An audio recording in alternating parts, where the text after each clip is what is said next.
नहमदुहु व नुसल्ली अला रसूलिहिल करीम अम्मा बाद फ़अऊज़ु बिल्लाहि मिनश शैतानिर रजीम बिस्मिल्लाहिर रहमानिर रहीम।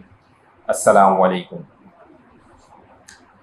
आज इंशाअल्लाह रोज़मर्रा की मसनून दुआएं, जो ज़रूरी दुआएं रोज़मर्रा की, उसके ऊपर इंशाअल्लाह बात करेंगे।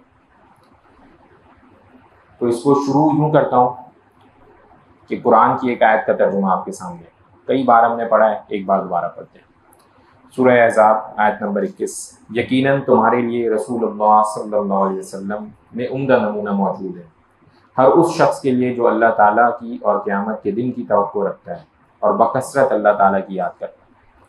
तो चूँकि हमारी तो सारी कोशिश ही यही है कि नबी सल्लल्लाहु अलैहि वसल्लम अगर अल्लाह ताला से मांगा जाए कि यूँ मांगा जाए कि अल्लाह अपनी सच्ची मोहब्बत अता फरमा दे, तो साथ ये मांगना लाजिम हो जाता है कि नबी सल्लल्लाहु अलैहि वसल्लम की कामिल इत्तिबा भी अता फरमा। अल्लाह ताला से सच्ची मोहब्बत हासिल ही नबी सल्लल्लाहु अलैहि वसल्लम की इत्तिबा में है। तो शुरू ये सफ़र यहाँ से होता है, इन दुआओं का एहतमाम करना ये शुरू यहाँ से होता है। तो अब मैं कोशिश करूँगा कुछ अहम बातें आपके सामने पहले और रखूँ ताकि आपको अंदाज़ा हो जाए कि हमारे लिए ये ज़रूरी क्यों है। फ़र्ज़ करें बाहर अभी इस वक्त बादल हो रहे हो, तो या तो हम बाहर जाएंगे नहीं, या हम कोशिश करेंगे कि हमें हो कि ये बारिश शुरू हो जाएगी तो हम या तो छतरी लेके जाएंगे। गाड़ी वाले हैं तो बस वो फ़ौरन जाके गाड़ी में बैठ जाएंगे और उनको ये होगा कि इसका वाइपर सही चल रहा हो, कहीं हमारे लिए मुश्किल ना हो। तो हम अपने सफ़र से पहले उस सफ़र की एक तैयारी शुरू करते हैं। हर चीज़, आप नहाने जाएंगे एहतियातन, हो सकता है देखने वाला है देख ले कि पानी तो आ रहा है ना नल में, यानी हर मामले में आप खाना पकाने जो जाएगा वो देखेगा घर में तेल मिर्चें सारी चीज़ें मौजूद हैं। अच्छा, अगर रात का वक्त है, अंधेरा हो गया है और आपको पता हो कि इस जगह चोर और डकैती वगैरह वाला सिलसिला है और यहाँ से गुजरना है, तो कोशिश करेंगे कि 2 या 3 बंदे गुजर जाएं, और नहीं तो कोशिश करेंगे बिल्कुल जल्दी से गुजर जाएं। तो क्या है कि बेसिकली एक प्रिपरेशन होती है। ऐसा नहीं होता कि बस उठे और उठ के चलना शुरू कर दिया कि पता नहीं कहीं मंजिल पहुँच जाएंगे। तो ऐसा नहीं है, इंसान हर चीज़ की पहले से तैयारी करता है। अक्लमंद तो वही है, वरना लुट जाएगा रास्ते में, बारिश में भीग जाएगा, गर्मी का उसने बंदोबस्त नहीं किया हुआ, बीमार हो जाए। तो यहीं से ये सफ़र शुरू होता है। नबी सल्लल्लाहु अलैहि वसल्लम ने हर मौके के ऊपर बताया कि ये काम किस तरह से किया जाए, और अल्लाह ताला से ताल्लुक़ जुड़ाया हर मौके के ऊपर, हर मौके के ऊपर। तो जैसे हमने कहा ना, अभी आयत का तर्जुमा भी अगर पढ़ें तो यकीनन तुम्हारे लिए रसूलुल्लाह सल्लल्लाहु अलैहि वसल्लम में उम्दा नमूना मौजूद है। अब आगे बात सुने, अगर हर उस शख्स के लिए जो अल्लाह ताला की और क़यामत के दिन की तवक्को रखता है, ये बात भी ठीक है, और बकसरत अल्लाह ताला की याद करता है। तो ये कुदरती तौर के ऊपर अगर नबी सल्लल्लाहु अलैहि वसल्लम की इत्तिबा की जाए तो अल्लाह ताला को कुदरती तौर के ऊपर कसरत से याद करना शुरू कर देगा इंसान, कसरत से। तो अब जैसे नमाज़ें हैं, नमाज तो 5 हैं, वो तो अगर टेक्निकली देखा जाए तो 1.5 घंटा भी पूरे दिन में मुश्किल से होता है। 5-10 मिनट की फ़र्ज़ नमाज होती है, 10-10 मिनट की 5 नमाज़ें 50 मिनट होते हैं, और जोड़ लें आप सुन्नत नफिल जोड़ लें, 1.5 घंटा कर लें, इससे आगे तो नहीं है। तो अब बाकी जो इतना पूरा दिन है ये उसके लिए। अब देखें, शुरू करूँगा, कोशिश करूँगा कि मैं एक कोने से शुरू करते हुए दूसरे कोने तक लाऊँ। इसके आखिर में हमने ये अख़ज़ करना है कि मुझे इंशाअल्लाह सारे दिन में नमाज़ों के अलावा कौन सी ऐसी अहम दुआएं हैं उनका एहतमाम करना है, और उसके फ़वाइद भी इंशाअल्लाह मैं साथ साथ आपको बताता हुआ चलूँगा। तो सबसे पहले सोते वक्त नबी सल्लल्लाहु अलैहि वसल्लम का मामूल। हज़रत जाबिर रज़ियल्लाहु अन्हु कहते हैं कि नबी करीम सल्लल्लाहु अलैहि वसल्लम उस वक्त तक ना सोते थे जब तक कि सूरत सजदा और सूरह मुल्क पढ़ ना लेते।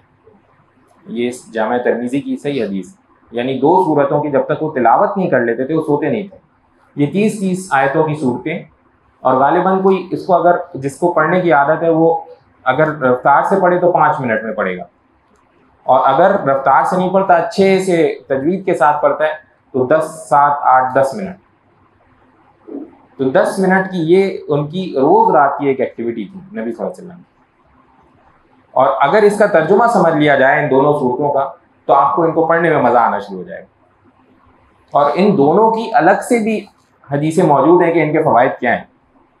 जैसे सूरह मुल्क के बारे में आता है कि क़यामत के दिन उस वक्त तक बंदे की ढाल बनी रहेगी कि जब तक अल्लाह ताला इसकी बख्शिश ना फरमा दे। अब ये कुदरती ऐसा हो जाता है, जो बंदा इसके ऊपर अमल कर रहा होगा वो उसको टेक्निकली ऐसा इंप्रूव कर देगी, रिक्वायरमेंट ही नहीं होगी कि। तो ये अब इसी तरह से एक और सही मुस्लिम की हदीस, सूरह बकरा की आखिरी 2 आयतें, उनके बारे में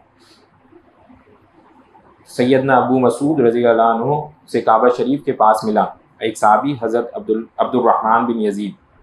तो मैंने कहा मुझे सूरह बकरा की फजीलत के हवाले से एक हदीस तुम्हारे वास्ते से पहुंची है। उन्होंने कहा कि हाँ, रसूलुल्लाह सल्लल्लाहु अलैहि वसल्लम ने फरमाया है सूरह बकरा की आखिरी 2 आयतें जो रात को पढ़े वो उसको काफ़ी हो जाती हैं।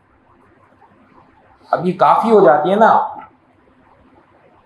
ये एक ऐसी डायमेंशन है जिसको हम यहाँ समेट नहीं सकते।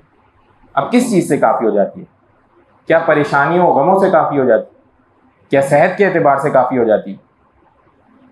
क्या किसी डर और खौफ के एतबार से काफ़ी हो जाती है? आप इस डायमेंशन को समेट नहीं सकते। और ये उनका मामूल था रात को 2 आयतें पढ़ने।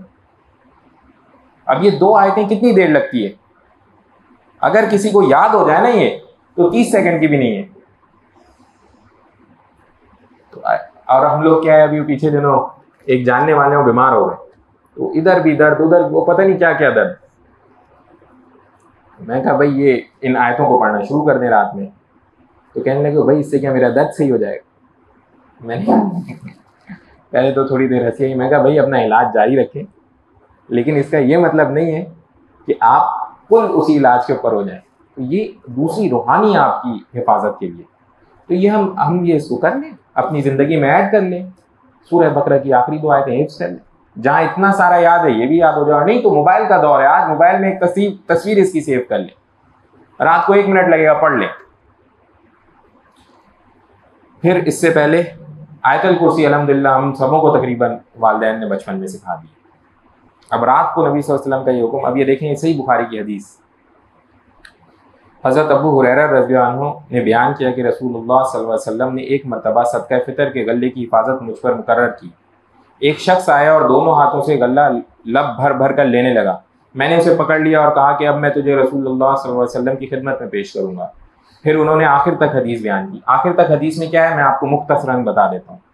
तो वो उनसे कहता है कि मुझे आज छोड़ दो, गरीब हूँ, और वो इस तरह की बातें करता है वो बंदा। तो हज़रत अबू हुरैरा उन्हें छोड़ देते हैं।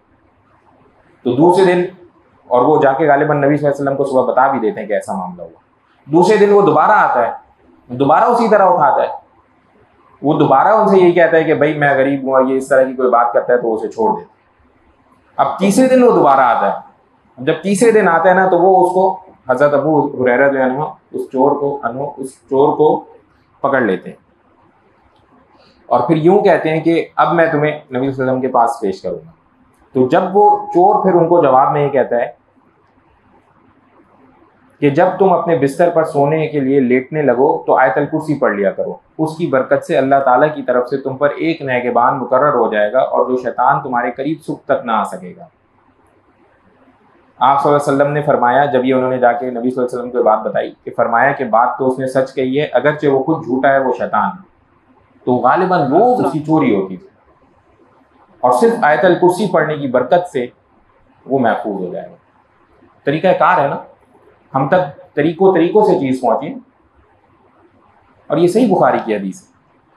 हम लोग पढ़ते हैं रात को, अल्हम्दुलिल्लाह हमारा मामूल है, अक्सर लोग हम में से पढ़ते हैं। तो वजह हमें पता होनी चाहिए, इसके पीछे क्या कॉन्सेप्ट का पता होना चाहिए। तो ये पूरी हदीस है, इसके पीछे इसका पस मंजर है। चोरियों से महफूज इंशाल्लाह, रात को शैतान के शर से महफूज इंशाल्लाह। इससे और आगे आ जाए, सूरह काफिरून, कुल या अय्युहल काफिरून, शायद 4-5 सेकंड की सूरत या 10 सेकंड। तो इसके बारे में क्या आता है, नबी करीम सल्लल्लाहु अलैहि वसल्लम ने एक सहाबी से कहा कुल या अय्युहल काफिरून पढ़ो, यानी पूरी सूरत, और फिर उसे ख़त्म करके सो जाओ, क्योंकि ये सूरत शिर्क से बरात है। इसकी बरकत ये है कि खुदा ना खास्ता गलती से भी कहीं शिर्क वाला मामूल होता हो किसी से, तो ये ज़ायल होती जाएगी, वो चीज़ ख़त्म हो जाएगी इसके अंदर से। तो इसकी बरकत ये, अब हम इसका एक रात को मामूल बना लें। इसी तरह से आखिरी 3 सूरतों की तिलावत, यानी ये मौज़तैन कहलाती हैं। तो ये तरीक़ाकार ये भी देख लें कैसे है। हज़रत आयशा रज़ी अल्लाह अन्हा ने बयान किया कि नबी करीम सल्लल्लाहु अलैहि वसल्लम हर रात जब बिस्तर पर आराम फरमाते तो अपनी दोनों हथेलियों को मिलाकर कुल हुवल्लाहु अहद, कुल आऊज़ु बिरब्बिल फलक और कुल आऊज़ु बिरब्बिन नास तीनों सूरतें मुकम्मल पढ़कर उन पर फूंकते और फिर दोनों हथेलियों को जहाँ तक मुमकिन होता अपने जिस्म पर फेरते। पहले सर और चेहरे पर हाथ फेरते और सामने के बदन पर। यह अमल आप 3 दफ़ा करते। कौन कर रहे हैं ये अमल? ये सही बुखारी की हदीस है। नबी सल्लल्लाहु अलैहि वसल्लम, वक्त के नबी। तो हम और आप क्या लोग हैं? तो हम जहाँ इतनी सिक्योरिटी करते हैं, दरवाज़ा अच्छी कुंडी लगाते हैं, ताला लगाते हैं, और फिर आखिर में हम ये अमल ही ना करें। असल तो फिर ये अमल भी हुआ ना। तो इतनी सी देर का काम है, अगर ये सीख गए तो शायद हमारी रात की 5 या 6 मिनट की, 10 मिनट की, मैं अल्हम्दुलिल्लाह जो इसमें चीज़ें हैं वो अगर मैं आपको सही बताऊं कितनी देर लगती है तो शायद 7-8 मिनट भी मुश्किल से लगते हैं।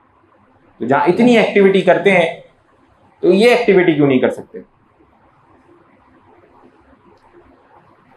फिर इसी तरह अब देखें, अक्सर होता है ना, ये रात को थकन हो जाती है बहुत ज़्यादा, और कभी कभार दिल भी चाह रहा होता है कि कोई थोड़े हाथ दबा दे, सर दबा दे, होता है नहीं हो? तो कभी कभार तो कोई मेहरबान हो जाए भाई वगैरह तो चलो आओ जी आए। लेकिन अब आप आगे देखें, सही मुस्लिम की हदीस, हज़रत अली रज़ी अल्लाह अन्हु से रिवायत है कि सैयदा फ़ातिमा रज़ी अल्लाह अन्हा को चक्की पीसने की वजह से हाथों में निशानात पड़ जाने की वजह से तकलीफ़ हुई और नबी सल्लल्लाहु अलैहि वसल्लम के पास कुछ कैदी थे। वो आप सल्लल्लाहु अलैहि वसल्लम की खिदमत में हाजिर हुई, लेकिन आप सल्लल्लाहु अलैहि वसल्लम से मुलाकात ना हो सकी और सैयदा आयशा रज़ी अल्लाह अन्हा से मुलाकात हुई। तो मैंने उन्हें ख़बर दी। जब नबी करीम सल्लल्लाहु अलैहि वसल्लम तशरीफ़ लाए तो सैयदा आयशा ने रज़ी अल्लाह अन्हा ने आप सल्लल्लाहु अलैहि वसल्लम को सैयदा फ़ातिमा रज़ी अल्लाह अन्हा के आने की खबर दी। फिर उसके बाद नबी करीम सल्लल्लाहु अलैहि वसल्लम हमारे पास तशरीफ़ लाए, यानी हज़रत अली रज़ी अल्लाह अन्हु के पास तशरीफ़ लाए। उस वक्त वो अपने बिस्तरों पर पहुंच चुके थे। हमने उठना शुरू किया तो नबी करीम सल्लल्लाहु अलैहि वसल्लम ने फरमाया अपनी जगह पर ही रहो। फिर आप हमारे दरमियान बैठ गए, यहाँ तक कि मैंने अपने सीने में आप सल्लल्लाहु अलैहि वसल्लम के कदमों की ठंडक महसूस की। फिर फरमाया कि मैं तुम्हें तुम्हारे सवाल से बेहतर चीज़ की तालीम ना दूँ। सवाल क्या था? गुलाम का था गालिबन, या बांदी का था, कि वो कोई हाथ मदद कर देती होती पीसने वीसने में, ना दूँ। जब तुम अपने बिस्तर पर जाओ तो 34 बार अल्लाह अकबर, 33 बार सुभान अल्लाह और 33 बार अल्हम्दुलिल्लाह कह लिया करो, तुम्हारे लिए खादिम से बेहतर है।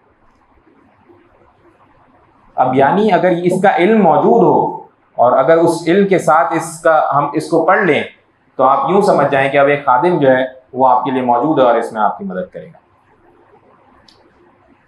थकन हो जाए, कोई मामला हो जाए, इसका एहतमाम लाजमी करें। रात को सोते वक्त भूख थक जाए, इसका एहतमाम लाजमी करें। इसी तरह से फिर दुआ, रात को सोने की दुआ बताई कि जब लेटो तो उस दुआ का तर्जुमा आपके सामने पेश करूँगा। मकसद ये कि ये सारी चीज़ें हम इंशाल्लाह अपने ब्लॉग पे, यूट्यूब चैनल पे अपलोड कर देंगे, तो वहाँ से आप लोग देख करके इसको पढ़ लेंगे। लेकिन इस वक्त कनेक्ट करने की बात, ताकि पता हो कि क्या एक एक चीज़ में मकसद क्या है। अब सोते वक्त जो दुआ नबी सल्लल्लाहु अलैहि वसल्लम खुद कर रहे हैं, ए अल्लाह जिस दिन तू अपने बंदों को उठाए उस दिन मुझे अपने अजाब से बचा ले। एक सोने की दुआ, और कौन? नबी सल्लल्लाहु अलैहि वसल्लम वो दुआ कर रहे हैं, अल्लाह मैं अभी सोने के लिए लेटने लगा हूँ, अब जब मुझे उठाए तो आप अजाब से बचा लें। उससे आगे दूसरी दुआ जो मशहूर है, अल्लाहुम्मा बिस्मिका अमूतु व अहया, और तर्जुमा अल्लाह मैं आप ही के नाम के साथ मुर्दा और जिंदा होता है। तो पता चले हमें रोज रात को हम एक बार मरते हैं और सुबह एक बार उठते हैं, जिंदा होते हैं। ऐसे ही है ना, सोते हुए तो पता ही नहीं होता क्या क्या हो जाता है, जाग आती है तो पता चलता हो ये हुआ। कितने लोग, कितनी कौमें सोते से जागी नहीं जब उनके ऊपर अजाब आया, और कितने लोगों के बारे में भी पता चलता है सोए थे रात को, सुबह उठे नहीं, तो बस वो उसी देर में जो है वो वापस नहीं है। तो ये सो के उठने की दुआ है। इसी तरह से उठते वक्त की दुआओं का भी है, अल्हम्दुलिल्लाहिल्लज़ी अहयाना बाद मा अमातना व इलैहि नुशूर। उसी अल्लाह के लिए तमाम तारीफ़ें हैं जिसने हमें ज़िंदा किया। रोज़ एक बार मर रहे हैं और एक बार ज़िंदा हो रहे हैं, जिसने हमें ज़िंदा किया, उसके बाद कि उसने मौत तारी कर दी थी और उसकी तरफ लौटना है। तो रोज़ अगर जिस बंदे का पढ़ने का मामूल हो, उसे पता हो भाई मैं तो शुक्र है आज एक बार दोबारा उठ गया हूँ, कोई पता नहीं कल। अब सुबह के वक्त में पढ़ने वाली कुछ तस्बीहात हैं जिनका खुसूसी तौर पर एहतमाम करना चाहिए। अब ये देखें, एक बहुत ही अहम तस्बीह है जो मैं आपको बताऊंगा इंशाअल्लाह। हज़रत रसूल, एक ही हमारी साहिबा उम्मुल मोमिनीन सैयदा जवेरिया रज़ियल्लाहु अन्हा से रिवायत है कि रसूलुल्लाह सल्लल्लाहु अलैहि वसल्लम सुबह सवेरे उनके पास से निकले। जब आप सल्लल्लाहु अलैहि वसल्लम ने सुबह की नमाज़ पढ़ी तो अपनी नमाज की जगह में थी। फिर आप सल्लल्लाहु अलैहि वसल्लम चाश के वक्त लौटे। ये कोई तकरीबन 3-4 घंटे के बाद का वक्त है। देखा तो वहीं बैठी हैं। आप सल्लल्लाहु अलैहि वसल्लम ने फरमाया, तुम इसी हाल में रही जिसमें मैंने तुमको छोड़ा था? तो उन्होंने जवाब दिया, जी हाँ। आप सल्लल्लाहु अलैहि वसल्लम ने फरमाया, मैंने तुम्हारे पास से जाने के बाद 3 मरतबा 4 कलमात कहे हैं, अगर वो तोले जाएं उन कलमात के साथ जो आपने अब तक कहे हैं तो वो 4 कलमात ही भारी पड़ेंगे। वो 4 कलमात उन्होंने 3 बार कहे और उसका सवाब वो कह रहे हैं भारी है जो उन्होंने सुबह से लेकर के 4 घंटे तक इबादत की, उससे सिर्फ 4 कलमात 3 बार। और वो क्या है? सुबहानल्लाह व बिहम्दिही अदद खल्क़ी व रिदा नफ्सिही व ज़ीनत अर्शी व मिदाद कलिमाती। ये सही मुस्लिम की सही हदीस है। ये 4 कलमात 3 बार। इसका तर्जुमा क्या है? मैं अल्लाह की पाकी बयान करता हूँ और उसी की हमद के साथ उसकी मखलूक की तादाद के बराबर और उसकी अपनी खुशी के बराबर और अर्श के वज़न के बराबर और उसके कलमात की स्याही के बराबर। और ये वाकई बहुत ज़्यादा है। अब अगर कोई बंदा ये 3 बार ये पढ़ ले सुबह तो बेफिक्र होकर अपने काम करे ना, उसे चाश तक इबादत की ज़रूरत, कर ले, अच्छी बात है। लेकिन ये मगर अगर पता ही नहीं है तो हमारी डेली तो हमारा कट रहा है ना, दिन तो कट रहा है। इसी तरह से और आगे आ जाए, फिर एक और जगह एक हदीस आती है, उसमें कहा गया जी, ला इलाहा इल्लल्लाहु वहदहू ला शरीका लहू लहुल मुल्कु व लहुल हम्दु व हुवा अला कुल्ली शैइन कदीर। इसको सुबह 100 बार पढ़ना है और ये बिल्कुल सही हदीस है। और इसके बारे में ये आता है कि जो बंदा इसको पढ़ता है उसे 10 गुलाम आज़ाद करने के बराबर सवाब मिलता है और उसके लिए 100 नेकियां लिखी जाती हैं और उसकी 100 बुराइयां मिटाई जाती हैं और इस दिन शैतान से हिफाजत का जरिया बन जाता है। यानी रात को आयतुल कुर्सी थी और दिन को हिफाजत का जरिया ये तस्बीह बन जाती है। इसको भी अगर कोई बंदा पढ़ने का मामूल बनाए तो 6 से 7 मिनट का है सुबह। तो अगर कोई वॉक करता है तो वॉक करते हुए पढ़ ले, कोई अगर नमाज पढ़ रहा है तो नमाज के बाद पढ़ना चाहता है तस्बीह पढ़ ले। और इसी के साथ जोड़ करके सुबहान अल्लाह बिहम्दिही भी है। अगर ये भी 100 बार पढ़ लिया जाए दिन में सुबह के ही वक्त तो इसका क्या फ़ायदा है? उसकी तमाम खताएं मिटा दी जाती हैं, चाहे वो समंदर के जाग के बराबर। जो हमारा इस्लामिक लीडर्स का पूरा सिलसिला चल रहा है और जो अभी लास्ट टाइम भी हमने डिस्कस किया, उसमें इन मामूलात का ख्याल रखना ज़रूरी है। अब देखिए, ये जो है ना, ये सारे वो मामूलात हैं जो सही अहादीस से साबित हैं, इनके ऊपर किसी तरह का कोई इख्तिलाफ मौजूद नहीं है। कोशिश हमारी क्या है? नबी सल्लल्लाहु अलैहि वसल्लम की पैरवी। तो पैरवी तो ऐसे है और कोई दूसरा तरीका हमें नहीं है। फिर इसी तरह से एक बार, अब ये सुबह और शाम के और सुबह दोनों के मुश्तरका हैं। अब देखें कैसी कैसी कैफियत हमारे सहाबा रज़ियल्लाहु अन्हुम अजमईन के ऊपर गुजरती रही और उनको नबी सल्लल्लाहु अलैहि वसल्लम दीगर तरीक़ों से इसकी तालीमात करते रहे। एक मौके के ऊपर अब्दुल्ला बिन खुबैब रज़ियल्लाहु अन्हु कहते हैं कि हम रसूलुल्लाह सल्लल्लाहु अलैहि वसल्लम को बारिश की एक सख्त अंधेरी रात में नमाज़ पढ़ाने के लिए तलाश करने लगे तो हमने आपको पा लिया। आपने फरमाया, क्या तुम लोगों ने नमाज़ पढ़ ली? हमने कोई जवाब नहीं दिया। आपने फरमाया, कुछ कहो। उस पर भी हमने कुछ नहीं कहा। आपने फिर फरमाया, कुछ कहो। फिर भी हमने कुछ नहीं कहा। फिर आपने फरमाया, कुछ तो कहो। मैंने अर्ज़ किया, अल्लाह के रसूल क्या कहूँ? अल्लाह के रसूल सल्लल्लाहु अलैहि वसल्लम क्या कहूँ? आप सल्लल्लाहु अलैहि वसल्लम ने फरमाया, कुल हुवल्लाहु अहद 3 मरतबा सुबह के वक्त और 3 मरतबा शाम के वक्त कह लिया करो, तो ये तुम्हें हर तरह की परेशानियों से बचाने के लिए काफ़ी होगी। अब यानी सुबह फजर के बाद किसी ने अगर 3 बार कुल हुवल्लाहु अहद, 3 बार कुल अऊज़ु बिरब्बिल फलक, 3 बार कुल अऊज़ु बिरब्बिन नास पढ़ ली और मगरिब के बाद दोबारा ये 3-3 बार पढ़ ली तो तमाम तर परेशानियों से हिफाजत। अब किस किस तरह की परेशानियां? किसी के घर में कोई बीमार है, किसी के घर की बिजली का मसला, किसी के घर के एसी का मसला, किसी के घर पैसों का मसला, किसी के घर औलाद की तरबियत का मसला। परेशानियां ही है ना सारी। तो उन्हीं परेशानियों से तो बचने के लिए बताया। ये तो नहीं कहा स्पेसिफिक परेशानियां, तमाम तर परेशानियां, मगर हैबिट ही नहीं है फॉलो करने की चीज़ों, परेशान हुए फिरते हैं फिर। और कैफियत तो क्या है? आज के दौर की कैफियत क्या है?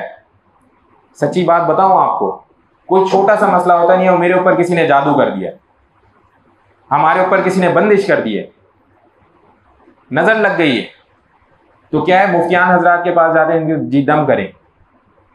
अच्छी बात है, दम करें भाई, मगर जो चीज है वो सीखे भी तो ना, अमल भी तो करें। अमल है कोई नहीं, और सारा दारो मदार इसी चीज पे कि कोई दम कर दे, कोई कुछ बांध दे, कोई हमें तावीज दे दे। अगर कोई बंदा ये सब कुछ कर ले और करने के बाद भी उसको एहसास हो कि मेरे साथ तो अभी भी कोई ना कोई चक्कर चल ही रहा है, तो फिर पता है क्या करें? तो अपने ऊपर नजरसानी करें, गुनाहों में तो नहीं मुलव्विस इन सारों के बावजूद भी, क्योंकि अल्लाह ताला ने कह दिया कि तुम्हारे ऊपर जो परेशानियां मुसीबतें तुम्हारे अपने अमाल की वजह से, तो नजरसानी कर ले। किसी अल्लाह वाले के पास बैठ जाए, भाई ये तो अभी सब कुछ करता हूं, उसके बावजूद भी ये, तो जरा देखें पाक और साफ हूं तो या नहीं।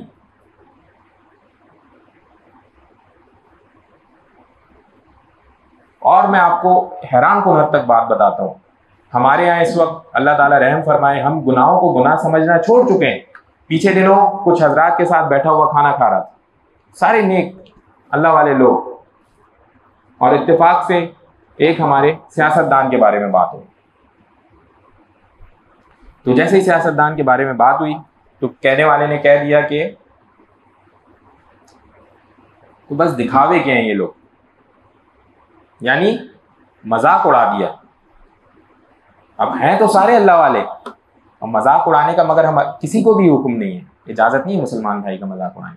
तो हमें लगा हमसे मजाक था ना, गीबत हो गई मौके के ऊपर, किसी की दिल आजारी हो गई, नाम बुरा रख दिया, तीनों चारों काम एक जगह समेट दिए हमने। तो जब ये सारे काम जमा हो गए, और क्या इसका वबाल नहीं है? तो यही बात है समझाने की, बेहतर ये है कि बात अच्छी की जाए, नहीं तो खामोश रह जाए। हम अच्छी बात कर सकते हैं, हम बात करें, वरना हम खामोश। किसी का मजाक उड़ाने की, ये सब करने की हमें गुंजाइश नहीं। फिर इसी मौके पे एक और जगह एक और हदीस, हज़रत उस्मान बिन अफ़्फ़ान रज़ियल्लाहु अन्हु कहते हैं कि मैंने रसूलुल्लाह सल्लल्लाहु अलैहि वसल्लम को फरमाते हुए सुना कि जो शख्स सुबह के वक्त 3 बार बिस्मिल्लाहिल्लज़ी ला यदुर्रु मअ इस्मिही शैउन फिल अर्दि वला फिस समाई व हुवस समीउल अलीम पढ़ ले 3 बार, इसका मतलब क्या है? उस अल्लाह के नाम से आगाज़ है जिसके नाम के साथ ज़मीन और आसमान में कोई चीज़ नुकसान नहीं पहुँचा सकती। वो सुनने वाला और जानने वाला है। कहे तो उसे सुबह तक अचानक कोई मुसीबत ना पहुँचेगी, और जो शख्स 3 मरतबा सुबह के वक्त इससे कहे तो उसे शाम तक अचानक कोई मुसीबत ना पहुँचेगी। अब आप ज़रा देखिएगा, ये हदीस मैं पूरी करता हूँ, ये हदीस समझने की है। रावी हदीस अबू मौदूद कहते हैं, फिर रावी हदीस इब्न अबनान, उस्मान पर फालिज का हमला हुआ, तो वो शख्स जिसने उनसे ये हदीस सुनी थी उन्हें देखने लगा, मतलब जिन्होंने ये हदीस बताई थी उन्हीं के ऊपर फालिज का हमला हो गया। तो जिन्होंने उनसे सुनी थी वो उन्हें देखने लगे कि भाई इनके ऊपर तो फालिज हो गया। तो अब्बान ने उनसे कहा, मुझे क्या देखते हो, कसम अल्लाह की, ना मैंने उस्मान रज़ियल्लाहु अन्हु की तरफ झूठी बात मंसूब की है, और ना ही उस्मान रज़ियल्लाहु अन्हु ने रसूलुल्लाह सल्लल्लाहु अलैहि वसल्लम की तरफ। लेकिन बात यह कि जिस दिन मुझे ये बीमारी लाहक हुई उस दिन मुझ पर गुस्सा सवार था, और गुस्से में इस दुआ को पढ़ना भूल गया। अब यहां से पता क्या चला? क्या पता चला? क्या पता चला भाई? अभी जो मैंने आपसे बात 1 मिनट पहले की थी ना, कि जब ये सब कर रहे हो तो भी देखना कि कहीं मुझसे तो गलती नहीं हो रही। गुस्सा क्या है? गुस्सा गुनाह है ना, कैफियत गुस्सा, शैतान, तेज गुस्सा आ गया तो शैतान रगों में दौड़ना शुरू हो गया ना। और नतीजा क्या हुआ? तकदीर फिर हावी आई और ये कुव्वत छूटी ये पढ़ने की। तो उन्होंने बता दिया, भाई ये मुझसे पढ़ा ही नहीं गया। तो जिस दिन तकदीर होगी तो उस दिन जाना तो है इस दुनिया से किसी ना किसी बहाने से, लेकिन गुनाहों से बचने का एहतमाम रहेगा अगर, तो इंशाअल्लाह ये मामूलात भी पूरा करने का एहतमाम रहेगा और हिफाजत भी वैसे ही बरकरार रहेगी इंशाअल्लाह। जनाब, मैं तमाम मखलूक़ात की बुराई से अल्लाह की कामिल तासीर वाले कलमात की पनाह मांगता हूँ। तो ये इसके बारे में है कि जिसने शाम के वक्त 3 मरतबा पढ़ लिया उसे उस रात कोई भी डंक मारने वाला जानवर तकलीफ नहीं पहुँचा सकता। अब आजकल के दौर में अगर देखा जाए तो डंक मारने वाला जानवर कौन सा है जी? सांप से ज्यादा तो भाई मच्छर है। पता चला डेंगू वाला मच्छर काट गया, डंकी मारता है ना, और क्या करता है। तो आगे देखें, इस हदीस को पूरा करता हूँ। मेरे घर वालों ने इसे सीखा और हर रात इसे पढ़ते थे। फिर मेरे घर वालों में से एक लौंडी को किसी जानवर ने डंक मारा तो उसे डंक से उसे कुछ भी तकलीफ महसूस ना हो।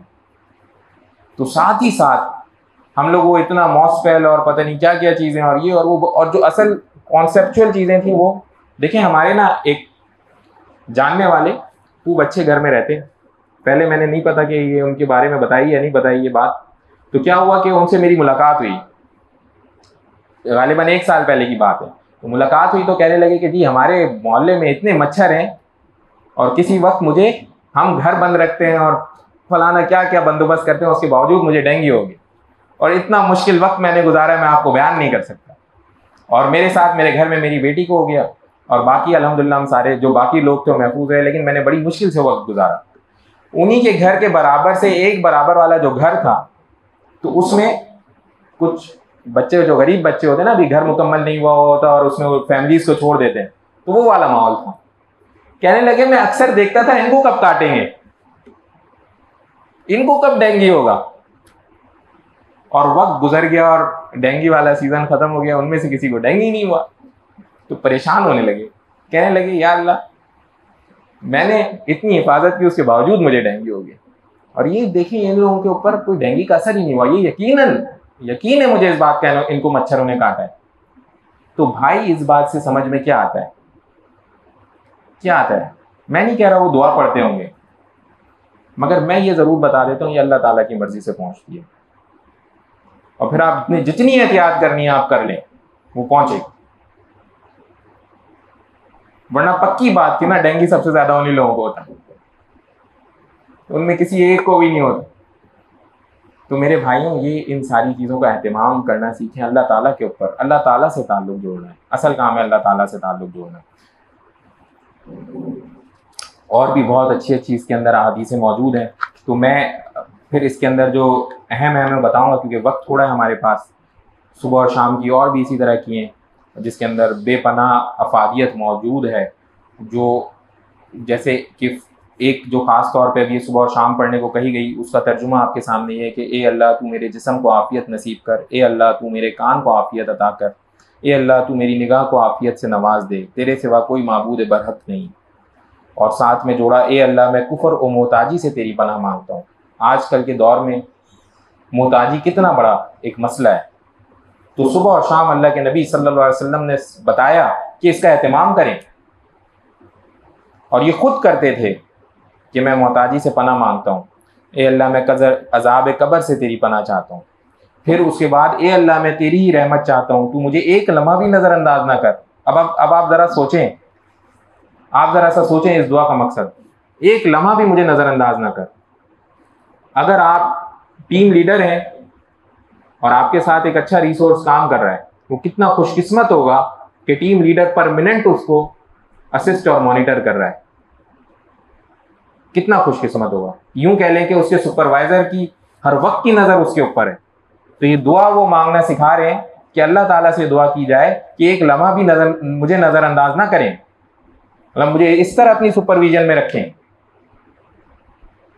तो यकीनन अल्लाह ताला कबूल भी फरमाएंगे इंशाअल्लाह। और मेरे तमाम काम दुरुस्त फरमा दें, आपके सिवा कोई माबूद बरहक नहीं। अब हमारे काम दुरुस्त फरमाने की जिम्मेदारी अल्लाह ताला से मानी जा रही है।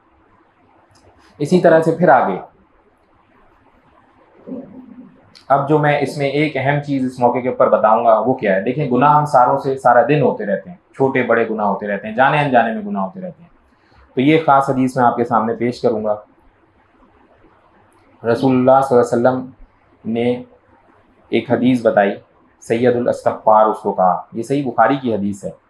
वो ये है कि तू यूँ कहे, उसका तर्जुमा ये है, ए अल्लाह तू मेरा रब है, तेरे सिवा कोई माबूद नहीं, तूने ही मुझे पैदा किया और मैं तेरी ही बंदा हूँ। मैं अपनी ताकत के मुताबिक तुझसे किए हुए अहद और वादे पर कायम हूँ। मैं तेरी पनाह मांगता हूँ और उन बुरी हरकतों के अजाब से जो मैंने की हैं। मुझ पर नेमतें तेरी हैं, उसका इकरार करता हूँ। मेरी मग़फ़िरत कर दे कि तेरे सिवा कोई गुनाह बख्शने वाला नहीं। ये नबी सल्लल्लाहु अलैहि वसल्लम खुद एहतमाम कर रहे हैं। मतलब वो गुनाहों के बारे में भी कह रहे हैं कि जो मैंने गुनाह किए हैं उसके बदले में जो अजाब आना है मुझे महफूज फरमाने। हालांकि वो उनके बारे में पक्का है गुनाह हो ही नहीं कोई सकता, और फिर क्या कहते हैं वो नबी सल्लल्लाहु अलैहि वसल्लम इसके बारे में कि जिसने दिन के वक्त इस दुआ के अल्फाज पर यकीन रखते हुए दिल से इनको कह लिया और उसी दिन यानी शाम होने से पहले उसका इंतकाल हो गया तो वो जन्नती है, और जिसने उस दुआ के अल्फाज पर यकीन रखते हुए रात में उनको पढ़ लिया और फिर उसका सुबह होने से पहले इंतकाल हो गया तो वो जन्नती है। अब ये अगर हम याद कर लेना तो टोटल 1 या 1.5 लाइन की है और सुबह और शाम एक बार पढ़नी है, कोई इसमें का बात नहीं है। फिर गुनाहों से बचने का इतना एहतमाम था कि नबी सल्लल्लाहु अलैहि वसल्लम खुद क्या कहते हैं, रसूलुल्लाह सल्लल्लाहु अलैहि वसल्लम ने फरमाया मेरे दिल पर पर्दा हो जाता है, यानी अल्लाह से कभी गाफिल हो जाता हूँ और मैं अल्लाह से हर रोज़ 100 बार मग़फ़िरत मांगता हूँ। नबी सल्लल्लाहु अलैहि वसल्लम अल्लाह ताला से दिन में 100 बार मग़फ़िरत मांगते हैं। और ये मग़फ़िरत का कलमा क्या है? अस्तग़फ़िरुल्लाह अस्तग़फ़िरुल्लाह अस्तग़फ़िरुल्लाह। पढ़े ना ज़रा 100 बार, 1 मिनट से भी कम। और नबी सल्लल्लाहु अलैहि वसल्लम का मामूल 100 बार मांगने का, और हम नहीं मांग सकते अनफॉर्चुनेटली। कोई एक वक्त मुकम्मल कर लें, मुख्तस कर लें, सुबह के वक्त या शाम के वक्त, लेटते वक्त या उठने के बाद 100 बार पढ़ लें जल्दी, एक तस्बीह। फिर इसी तरह से एक और भी तर्जुमा मौजूद है। देखें ये कोई ऐसे मैंने अभी तक अस्कार आपको बता दिए जो कुल हैं, इंशाअल्लाह इनका एहतमाम कर लिया जाए ना अगर, तो अभी तक जितना हमारा मुताल्ला है हमारी टीम के साथ, उसके हिसाब से ये ज़रूरी तरीन है और ये इनको पूरा करना चाहिए लाजमी, जिसमें हमारी हिफाजत की दुआएं शामिल हो गई, जिसमें आफ़ियत की दुआएं शामिल हो गई, जिसमें अल्लाह ताला से माफ़ी शामिल हो गई। इसके साथ बस एक चीज़ का और इजाफा हो जाए तो ये जो एक दिन का पूरा समझ लें पैकेज है वो मुकम्मल। और वो क्या है? दुरूद शरीफ। कुरान की आयत, उसका तर्जुमा, यकीनन अल्लाह और उसके फरिश्ते नबी करीम सल्लल्लाहु अलैहि वसल्लम पर दुरूद भेजते हैं। मोमिनो तुम भी उन पर दुरूद और सलाम भेजा करो। यानी ये हुक्म है कुरान का कि अल्लाह और अल्लाह के फरिश्ते तो भेजते हैं दुरूद और सलाम, आप भी भेजा करें। और ये क्या है? या तो आप यूँ पढ़ लें जैसे हम नमाज में दुआ करते वक्त पढ़ते हैं ना, अल्लाहुम्मा सल्लि अला मुहम्मद व अला आलि मोहम्मद, 1 बार 2 बार 3 बार, अब जितनी मोहब्बत है उसका। आगे एक और हदीस में आता है कि जिसका सुने अबू दाऊद की हदीस है, इसके बारे में ये आता है कि सही मुस्लिम की हदीस है, रसूलुल्लाह सल्लल्लाहु अलैहि वसल्लम ने फरमाया जो मुझ पर 1 बार दुरूद सलात भेजेगा अल्लाह उस पर 10 रहमत नाजिल करेगा। 10 रहमतें नाजिल होंगी 1 बार पढ़ने। और कितनी देर लगती है? अल्लाहुम्मा सल्लि अला मुहम्मद व अला आलि मोहम्मद, अस्सलातु वस्सलामु अला रसूलिल्लाह, पढ़ लें। और अच्छा तो ये कि एक हैबिट बना लें कि मैं कम से कम 10 बार सुबह पढ़ लिया करूँगा। देखें ना कितनी देर लगती है, 30 बार पढ़ लूँगा तो ये आप पैकेज मैं समझता हूँ हमारी तरफ से इंशाल्लाह मुकम्मल हो गया। तो जो इस्लामिक लीडर्स में मिनिमम रिक्वायरमेंट के ऊपर डेली करने वाले अस्कार हैं उसमें ये है। इसके बाद बहुत सारी दुआएं ऐसी बताई गई जो मौके के निस्बत से, जैसे घर से बाहर निकलते वक्त की दुआ मौजूद है और उसके बेपनाह फ़वाइद हैं। अब आंधी, आजकल देखे कैसे तूफान और आंधी आ रहे हैं, तो पहले तो नहीं आ रहे थे, ये अब आना शुरू हो गए गुज़िश्ता 3-4 सालों से, ग्लोबल वार्मिंग की वजह से कहते हैं। तो अब नबी सल्लल्लाहु अलैहि वसल्लम की अपनी कैफियत क्या होती थी कि मैं इसको शॉर्ट करके आपको बता देता हूँ कि जब तूफान बादल वगैरह जमा होते थे तो नबी सल्लल्लाहु अलैहि वसल्लम परेशान हो जाते थे उस दौर में। तो हज़रत आयशा रज़ी अल्लाह अन्हा की पूरी हदीस मौजूद है कि वो उन्होंने एक बार पूछ लिया आप क्यों परेशान होते हैं, तो उन्होंने कहा क्यों ना परेशान हूँ, इस बादल और कड़क जब ये कौम आद के ऊपर आए तो उन्होंने समझा हमारे ऊपर बारिश आ रही, तो बारिश नहीं थी, अजाब था। और आज के दौर में हम देखें ना तो कई जगहों पे अजाब की कैफियत में ही आ रहा है। 4-4 5-5 दिन तक घर पूरे तबाह हो गए, पानी घरों के अंदर तक भर गया,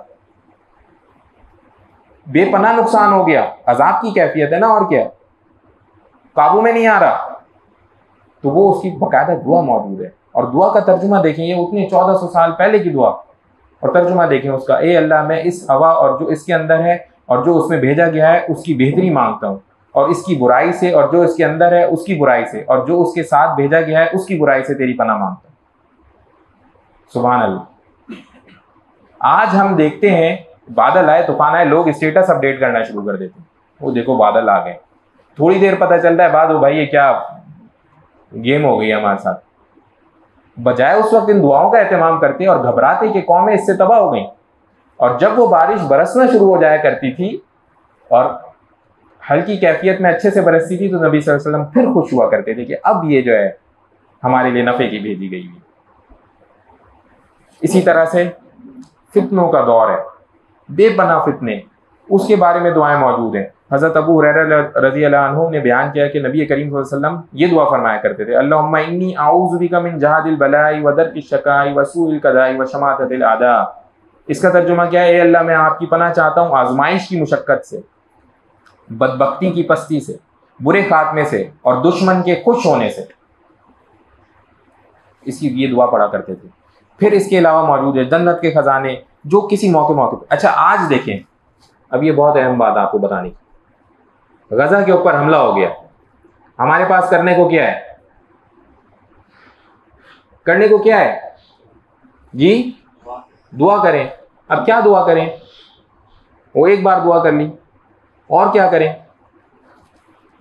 सही बुखारी की हदीस, रसूलुल्लाह सल्लल्लाहु अलैहि वसल्लम ने गज़वा खंदक के दिन फरमाया, गज़वा के दिन फरमाया ये पूरी दुआ, इसका तर्जुमा, ए अल्लाह, कुरान के नाजिल करने वाले, जल्द हिसाब लेने वाले इन दुश्मन जमातों को शिकस्त दे और इनके पांव डगमगा दे।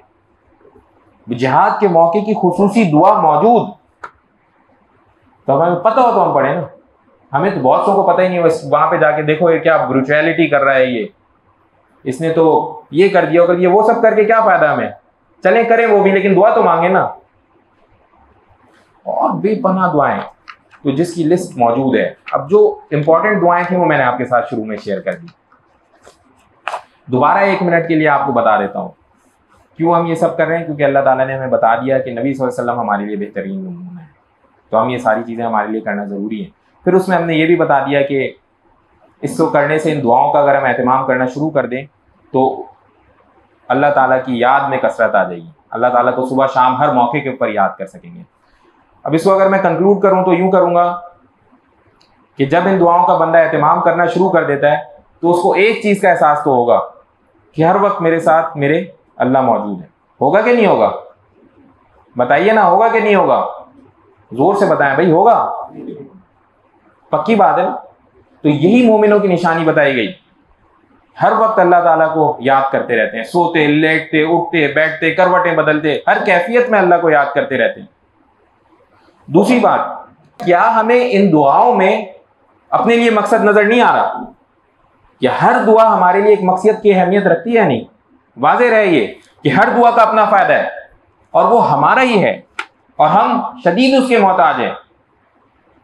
जितना ज्यादा हम कोशिश इधर करते हैं कि आके हमारा रिस्क बढ़ जाए, ये दुआएं उतनी ही अहम है उस रिस्क को बढ़ाने के लिए। जितनी ज्यादा हम कोशिश करते हैं कि हमारी सवारी सही हो, ब्रेक ठीक हो, चोट ना लगे, गिर ना जाए, ये दुआएं उतनी ही अहम है हमारी हिफाजत के लिए।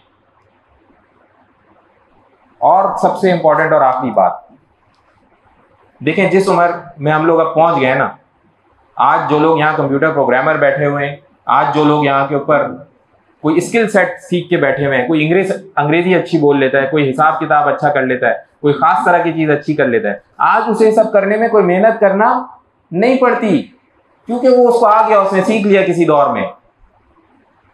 तो ये वही मौका है कि ये सारी दुआएं अगर मैंने आज याद कर ली, सीख ली एक बार, तो मुझे कोई बार बार इसके ऊपर मेहनत करने की जरूरत नहीं है। एक बार की मेहनत है, एक बार मुझे याद हो गई तो अगली बार अगर मैं कुछ भूल भी रहूंगा तो सेकंडों में मुझे दोबारा याद आ जाएगा ना, या नहीं? तो इस मौके के ऊपर जैसे हमने बाइकें चलाना सीखी, जैसे हमने गाड़ियां चलाना सीखी, जैसे हमने अपने हुनर सीखे, तो इंशाल्लाह अज़म करते हैं ना कि ये दुआएं भी सीखेंगे। अज़म करते हैं ना, तो कम से कम दर्जे में इनको अपने पास रखेंगे, एक बार जरूर पढ़ लेंगे। तो कम से कम दर्जे में एक बार पढ़ने का फायदा क्या होगा कि कल किसी मौके के ऊपर ये अल्लाह ताला इंशाल्लाह दिमाग में याद दिला देंगे, भाई ये दुआ पढ़ लो। कम से कम किसी मुश्किल वाले मौके के ऊपर कोई इनमें से दुआ याद जरूर आ जाएगी। तो इंशाल्लाह अज़म करते हैं ना, हाथ उठाएं भाई, सब अज़म करते हैं इंशाल्लाह ये दुआएं एहतमाम करेंगे इसका इंशाल्लाह। बस दुआ कर लेते हैं एक छोटी सी, या अरहमर राहिमीन या अरहमर राहिमीन या अरहमर राहिमीन, अल्लाहुम्मा सल्लि अला मुहम्मद व अला आलि मुहम्मद, अल्लाहुम्मा इन्नी अला ज़िक्रिका व शुक्रिका व हुस्नि इबादतिक, समिअना व अताअना गुफ़रानक रब्बना व इलैकल मसीह बिरहमतिका या अरहमर राहिमीन।